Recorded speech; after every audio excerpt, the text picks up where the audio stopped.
Hello everyone, welcome back to my channel. आज हम पढ़ेंगे कंटेम्प्रेरी इंडिया एंड एजुकेशन वाली बुक से फर्स्ट यूनिट में क्वेश्चन है। संविधान की धारा 14, 15, 16 तथा शैक्षणिक प्रावधान विषय पर संक्षिप्त नोट लिखे। देखो, मैंने बुक में बहुत ही लेंथी दे रखा है, लेकिन मैंने कुछ काट कर और उनके पॉइंट्स को समझाने की बारे में बताया है। देखो, धारा 14 में क्या बताया कि कानून के समक्ष समानता या कानून का सम्मान संरक्षण। ठीक है। धारा 15 में नागरिकों के प्रति भेदभाव का निषेध। धारा 16 में सार्वजनिक रोजगार में अवसरों की समानता।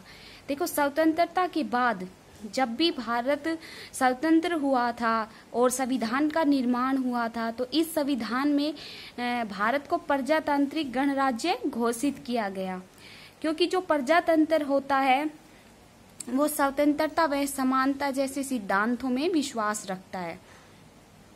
इसीलिए भारतीय नागरिकों को अनेक मौलिक अधिकार दिए गए, बहुत सारे मौलिक अधिकार दिए गए।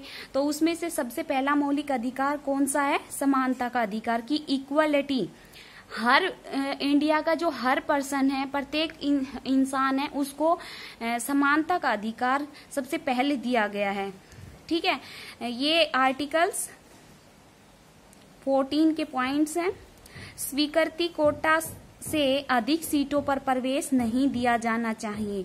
देखो, कितनी भी जो कोटा सीटें होती है, किसी भी फील्ड में हम एडमिशन के लिए अप्लाई करते हैं, तो जो कोटा सीटें होती हैं उसमें अधिक प्रवेश नहीं दिया जाना चाहिए, ये किया गया है एक प्रावधान। नंबर 2 है, न्यायालय किसी स्वायत्त शिक्षा संस्थान को किसी ऐसे अभ्यर्थी को प्रवेश के लिए बाध्य नहीं कर सकता जो उसके द्वारा मान्यता प्राप्त संस्था से निर्धारित पात्रता संबंधी योग्यता नहीं रखता हो। देखो, कोई भी मतलब न्यायालय उस बात को डिस्ट्रॉय नहीं कर सकता। किस बात को? कि जैसे कि 2 यूनिवर्सिटी हैं, तो एक यूनिवर्सिटी का बच्चा उस दूसरी यूनिवर्सिटी में पढ़ नहीं सकता या फिर कोई और काम नहीं कर सकता, उसके लिए जो बाध्यता होती है वो नहीं, मतलब दोनों के अंदर जो पढ़ाई है, एजुकेशन है, या फिर कोई भी अदर फील्ड में वो वर्क कर रहा है, तो वो दोनों इक्वलिटी है। तो उसमें बाध्य नहीं है कि वो किसी भी फील्ड में जाके, किसी भी यूनिवर्सिटी में या फिर किसी भी इंस्टीट्यूट में जाके जॉब कर सकता है या फिर पढ़ सकता है। ठीक है, योग्यता नहीं रखता है उस संबंधी।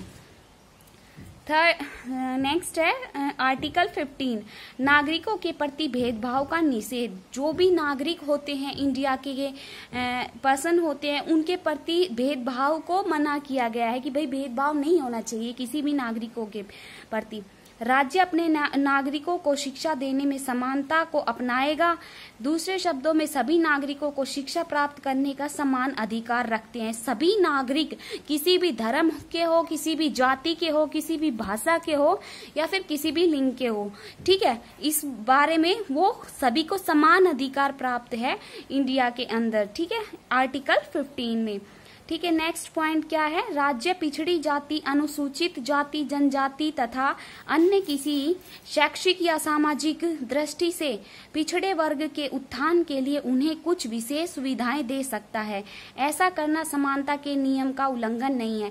देखो, जो अनुसूचित जातियां हैं या फिर कोई अदर जाति जो पिछड़ी हुई है, उसमें क्या है कि उसमें समानता का अधिकार है हमें, लेकिन जो भी पिछड़ी हुई जातियां हैं उनको हम कुछ अलग से सहायता प्रदान करते हैं। जैसे हाई कास्ट वाले 55 में अबाउट 55 के अकॉर्डिंग चलते हैं, और अनुसूचित जाति वाले 50 से अबाउ, इन दोनों को इक्वल रखा गया है। यानी 5 नंबर का अलग से उन्हें क्या दिया गया है? उत्थान के लिए उन्हें कुछ विशेष सुविधाएं दी जा सकती हैं। ठीक है, धारा 16 में क्या है कि रोजगार के अवसर या राज्य के अधीन किसी ऑफिस में नियुक्ति की गारंटी देती है।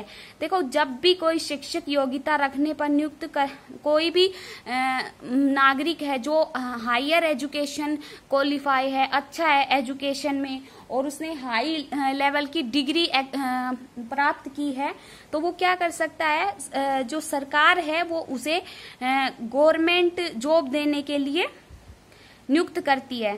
ठीक है, शैक्षिक योग्यताएं रखने पर नियुक्त के लिए नागरिकों में जाति, जन्म व निवास स्थान आदि के आधार पर किसी प्रकार का भेदभाव नहीं किया जा सकता, चाहे वो किसी भी जाति का हो, धर्म का हो, एटसेट्रा। नंबर 2 पॉइंट है धार्मिक या सांप्रदायिक शिक्षा संस्थानों में कार्य करने वाले उन्हीं संप्रदायों व धर्म के हो सकते हैं। देखो, जो भी कोई धार्मिक और सांप्रदायिक शिक्षा होती है, जैसे हिंदू धर्म में अलग से, जैसे गीता, बाइबल, ये सब उनकी शिक्षा प्राप्त करने के लिए एक संस्थान होते हैं, उनमें कार्य करने वाले उन्हीं संप्रदाय व धर्म के हो सकते हैं।